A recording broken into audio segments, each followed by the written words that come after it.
মাননীয় প্রধানমন্ত্রী রক্ষা করেন প্রতিশ্রুতি। ভোটের আগে বলেছে সেতু করে দিবেন, দল মত যার যার সেতুর দাবি সবার। মাননীয় স্পিকার সেতু মোদের অধিকার। তথ্যমন্ত্রী পার্থ ভাই আগের কথা ভুলি নাই, নির্বাচনে বলেছেন সেতুর জন্য লড়বেন। হাফিজ ইব্রাহিম ভাই, নয়ন ভাই সেতুর কথা বলেন ভাই। মন্ত্রী এমপি স্পিকার নীরব থাকিবেন না আর, সেতুর কথা বলে বলে ভোট নিয়েছেন জনতার। এবার সেতু না হলে এই জনতা উঠবে জ্বলে। ভোলার গ্যাসে সবাই নাই, সেতু চাইলেই কষ্ট দেয়। গ্যাস যদি নিতে চাও ভোলা বরিশাল সেতু দাও, সেতু ছাড়া ভিন্ন রাস্তা ভোলাবাসী মানবে না। বিসমিল্লাহ বলে শুরু করেন, আল্লাহর সাহায্য পাবেন।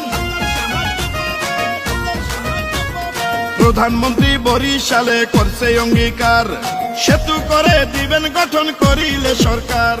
ভিন্ন সড়ক চাই না মোরা, সেতু মোদের দরকার। দীর্ঘদিনের ন্যায্য দাবি 22 লক্ষ জনতার। দেখেন বিভাগীয় শহর মোদের হইল বরিশাল, আসা যাওয়ায় পরে কত নদী নালা খাল। মোদের আছে মন্ত্রী এমপি আছে স্পিকার, এত থাকার পরেও কেন হয় রে অবিচার। গ্যাস বিদ্যুৎ মাছে ভরা মোদের ভোলা জেলা, সেই ভোলাকে নিয়ে করবেন না কেউ অবহেলা। সেতু ছাড়া কিছুই মানি না।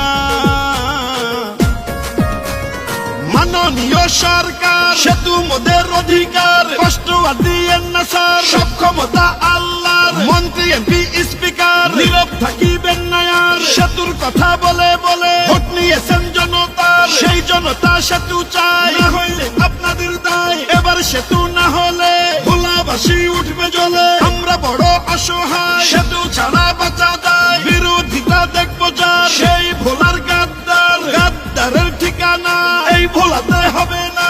ভোলার গ্যাসে সবাই নাই, সেতু চাইলেই কষ্ট দেয়। যদি গ্যাসে বিদ্যুৎ চাও ভোলা বরিশাল সেতু দাও, সেতু ছাড়া ভিন্ন রাস্তা ভোলাবাসী মানবে না।